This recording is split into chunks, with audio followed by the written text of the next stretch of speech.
teguhkan hati, berdirilah, ia memanggil engkau. Orang buta itu lalu menanggalkan jubahnya. Ia segera berdiri dan pergi kepada Yesus. Yesus bertanya kepadanya, "Apa yang engkau kehendaki aku lakukan bagimu?"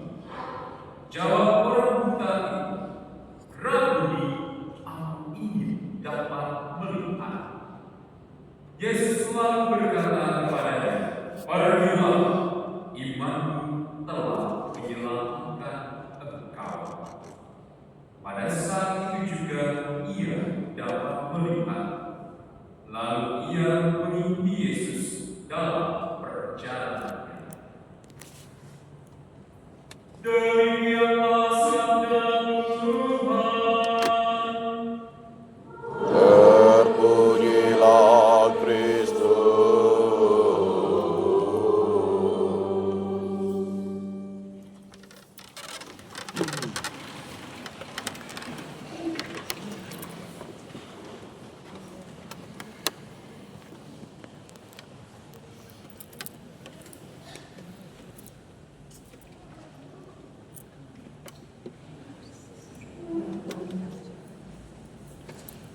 Para roh, suster, Bapak Ibu, saudara-saudari, kaum muda serta anak-anak, selamat pagi bertanggal. Hari ini bersama gereja kita memasuki minggu biasa ke-30 sekaligus penutupan novena kita. Melalui bacaan suci hari ini, kita sebagai umat beriman diajak untuk hidup dalam iman dan pengharapan akan Allah. Bagi umat beriman, kita tentu menghadapi banyak tantangan dan kerap kali dalam hidup, iman dan juga harapan seringkali kalah. Orang yang kalah, iman dan harapannya itu seperti orang buta. Karena dalam hidupnya dia tidak lagi bisa melihat apa arti hidup, apa arti yang sedang dia kerjakan, dan apa arti yang sedang dia jalan.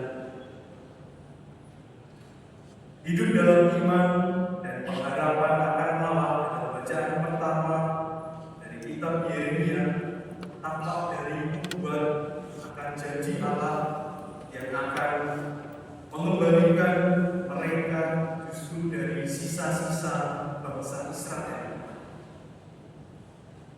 Janji ini bukan hanya untuk bangsa Israel di masa lalu, tetapi juga disampaikan kepada kita di tengah kesedihan, di tengah kehilangan, ketidakpastian dalam hidup.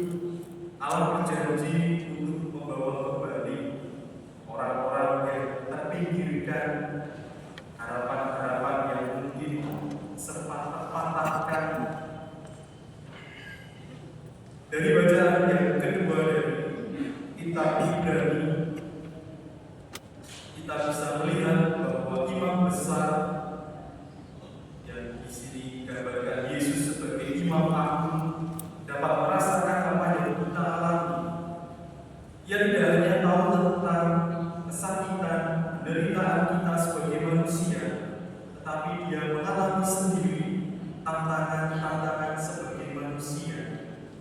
Dia yang adalah Allah tidak menganggap kesetaraan dengan Allah sebagai sebuah milik yang harus dipertahankan, tapi dia mau mengambil rupa sebagai seorang hamba, dan dia sama seperti manusia, dan dalam keadaannya seperti hamba sebagai manusia, dia telah rela taat sampai mati dan bahkan mati di kayu salib.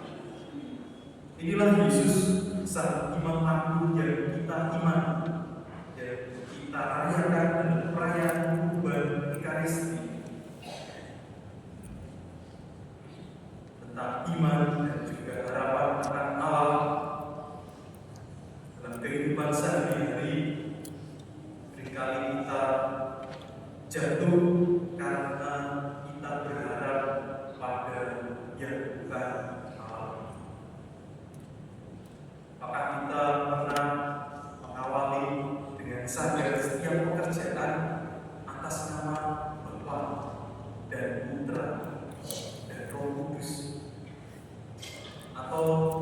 melihat setiap yang kita kerjakan hanya sebagai pekerjaan yang begitu saja.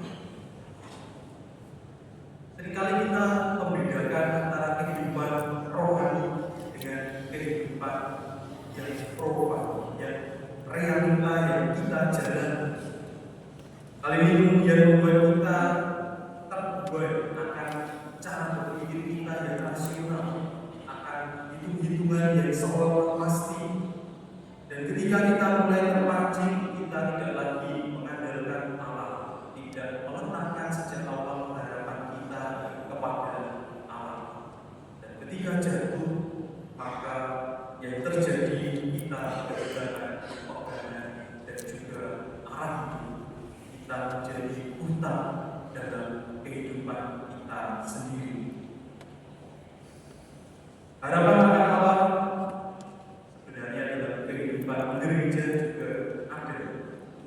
Kalau mau merefleksikan kembali menjalani masa diakonan paroki Ijen, saya mencermati bahwa desain gereja ini sangat ramah anak muda. Tempat duduknya menjanjikan harapan untuk kepastian iman. Kalau di sebelah kanan dan sebelah kiri, dan di pojok-pojok itu hanya muat untuk 2 orang. Berangkat ke gereja itu harapannya apa? Ya mudah-mudahan. Ayo ngaku sekarang.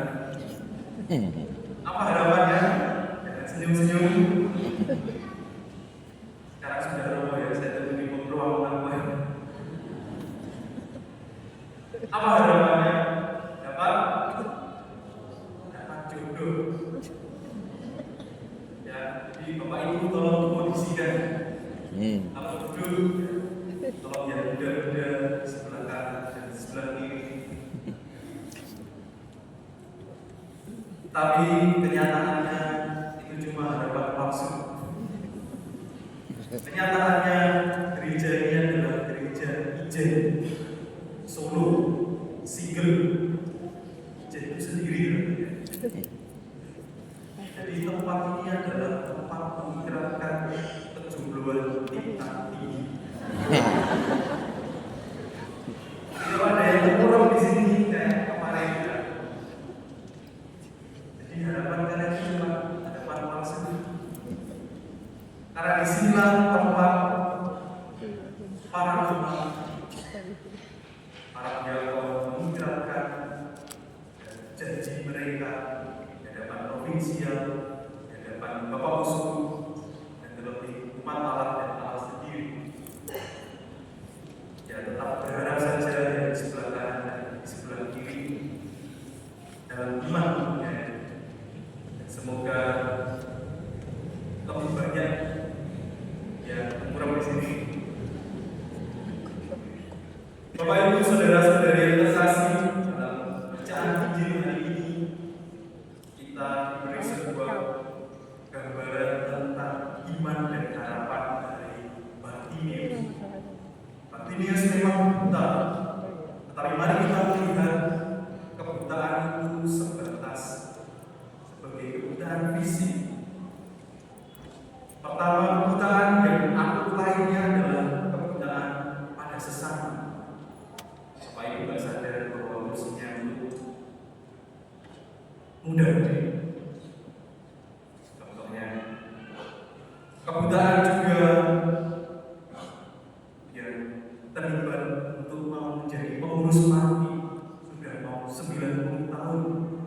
Jangan sampai pengurusnya adalah mesin lama, mesin tua. Sudah berapa imam, sudah berapa suster, sudah berapa bruder selama 90 tahun telah dipersembahkan oleh paroki. Bartimeus memberi kita sebuah gambaran. Kita sebagai umat beriman ya bisa melihat bagaimana Bartimeus sebagai orang yang buta dipandang sebagai pengemis geladan yang suka minta-minta, lalu juga masih dipandang sebagai orang yang dikutuk oleh Allah sebagai dampak dari dosa. Inilah cara pandang yang membuat kita sebagai umat beriman seringkali kurang bisa melihat atau membuka hati terhadap realitas kehidupan. Namun yang lebih buta adalah mereka yang menghalangi Bartimius berjumpa dengan Yesus.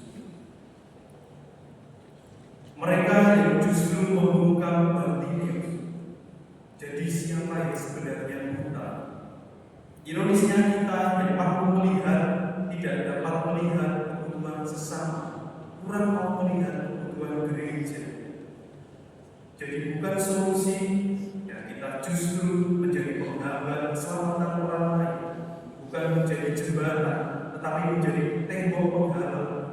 Bisa dikatakan ada penyakit yang diidap oleh justru rasa keengganan untuk melihat sebagai orang yang punya keakraban dengan Tuhan, sebagai umat yang dikatakan umat beriman. Seringkali kita justru jatuh pada titik ini. Tuhan Yesus hari ini mau mengajarkan suatu hal yang penting, yaitu mau sejenak berhenti dari kesibukan perjalanan untuk berbuat kasih kepada mereka yang lemah. Jadi inilah yang ditujukan oleh Yesus kepada mereka yang lemah. Lalu bagaimana dengan kita sebagai pengikut Kristus? Apakah kita mau terbuka kepada mereka yang tersisih, yang lemah, yang miskin, yang mau tetap melayani di usia sejatinya? Apakah kita mau membuka mata kita? Yang kedua adalah kebutaan rohani. Kebutaan rohani adalah kegagalan kita melihat Tuhan dalam kehidupan sehari-hari. Bartimius jauh lebih jujur. Ia memahami kelemahan diri karena matanya tidak dapat melihat. Ia menggunakan pendengaran yang baik. Ia pekakan kehadiran Yesus yang ia sebut sebagai anak Daud.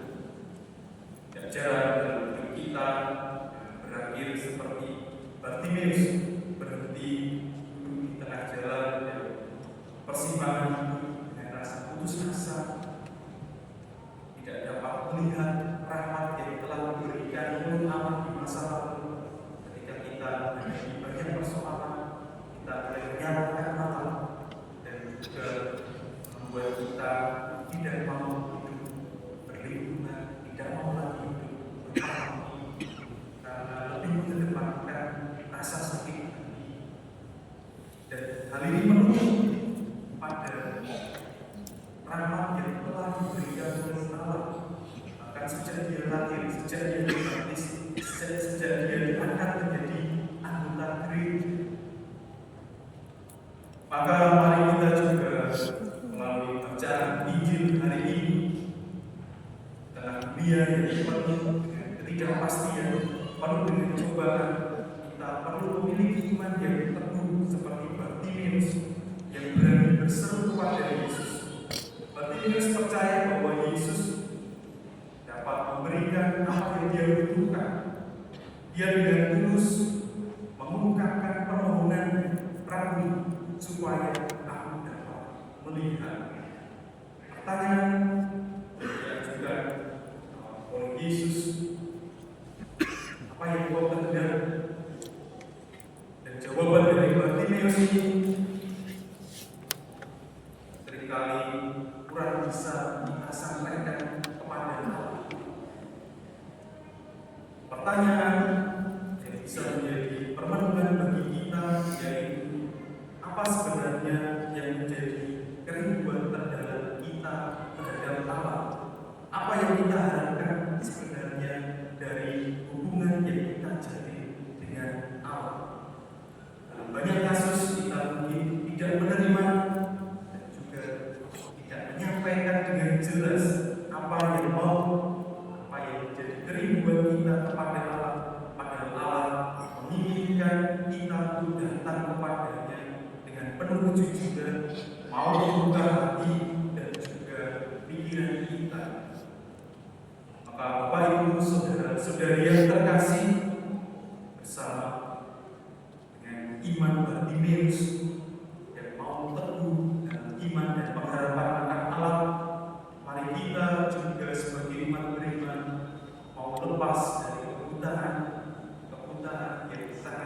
sumber rahmat Allah bagi hidup kita. Mari kita juga dalam novena yang terakhir ini meneladani dari Bunda Maria yang tidak menutup diri, tidak membukakan diri terhadap karya Allah. Bunda Maria tidak buta iman dan pengharapan akan Allah. Tengah ketidakmampuan manusianya, Bunda Maria tetap mau berpegang pada iman dan harapan akan Allah. Ungkapan bahwa aku ini hamba Tuhan, terjadilah kepadaku menurut perkataanmu adalah perwujudan rumusan iman. Sekalipun Bunda Maria memandang dirinya sebagai seorang hamba. Dan harapan muncul ketika Bunda Maria ingin mengerjakan segala sesuatu sesuai kehendak Allah. Maka mari Bapak Ibu dan saudara-saudari kaum muda yang terkasih sama Bunda Maria dan juga Bartimius, kita berseru kepada Tuhan agar dapat mencerminkan mata kita di hadapan kebutuhan sesama, juga atas hidup kita masing-masing. Seperti doa pembuka di awal tadi, kita meminta kepada Allah, bukalah mata hati kami untuk melihat karya yang agung dalam hidup sehari-hari. Semoga Tuhan memberkati kita. Amin.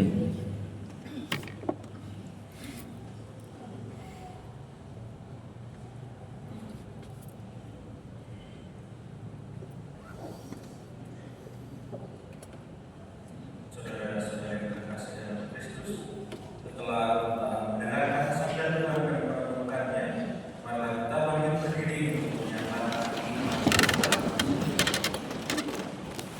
Aku percaya Allah, Bapa yang Maha Kuasa, pencipta langit dan bumi, dan akan Yesus Kristus, putranya yang tunggal Tuhan kita, yang dikandung dari Roh Kudus, dilahirkan oleh perawan Maria, yang menderita sengsara dalam pemerintahan Pontius Pilatus, disalibkan, wafat dan dimakamkan, yang turun ke tempat penantian, pada hari ketiga bangkit dari antara orang mati, yang naik ke surga, duduk di sebelah kanan Allah Bapa yang Maha Kuasa.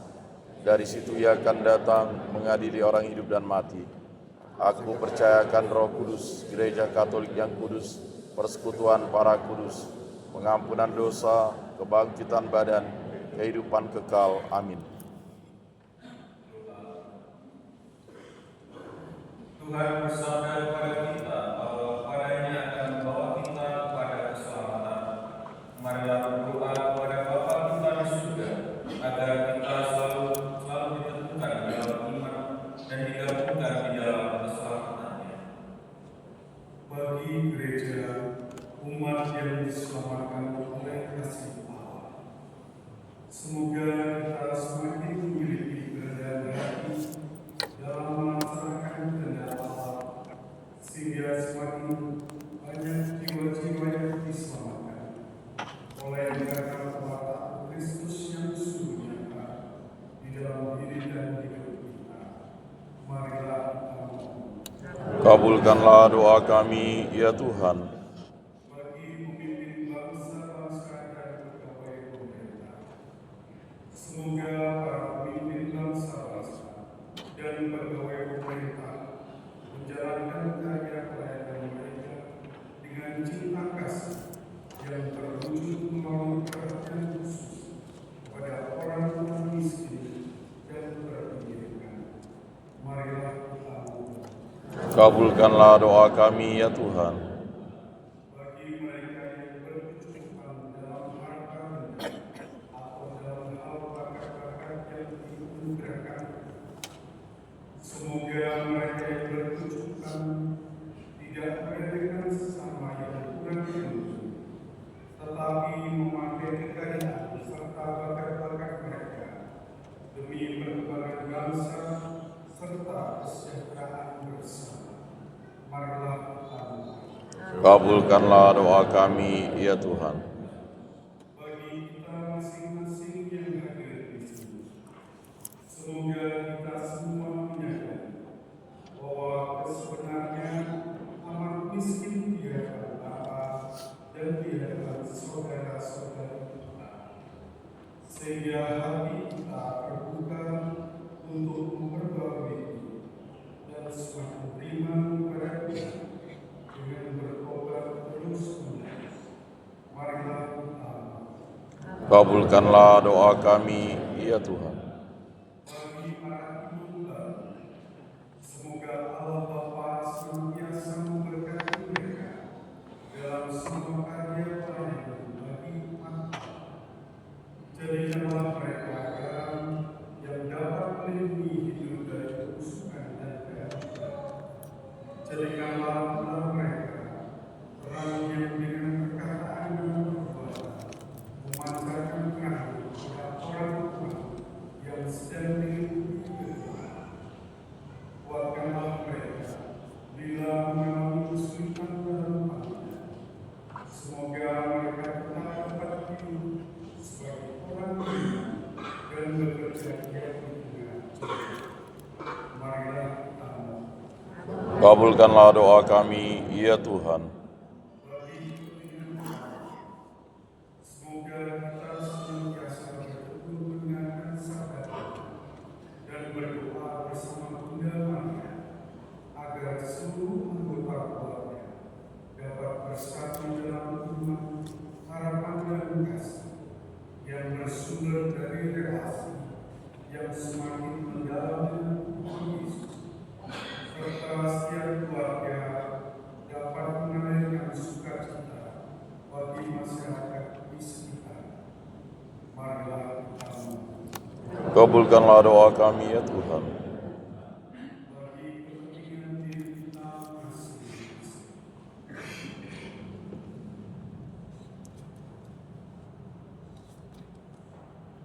Marilah kita mohon.